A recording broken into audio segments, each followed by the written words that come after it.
পারতেছি না।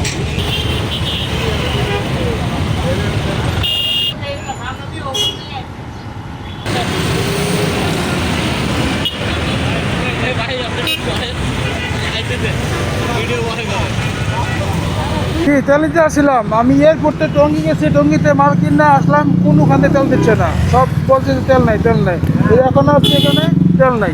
যুক্তরাষ্ট্র আপনি ইসরায়েলে আর বাংলাদেশের তেলের সংকট, এটা দুর্নীতি দেশ, দুর্নীতি থাকবেই ভাই আর জীবন, এই দেশ জীবনে ভালো হবে না। তো আমাদের রাস্তাঘাটে চলতে হলে তো তেল লাগবেই, তেল তো এখন প্রয়োজনই সবার। লিটার তেল আর কী হইব, এ তো একদিনে দুই দিনে শেষ হয়ে যাবে।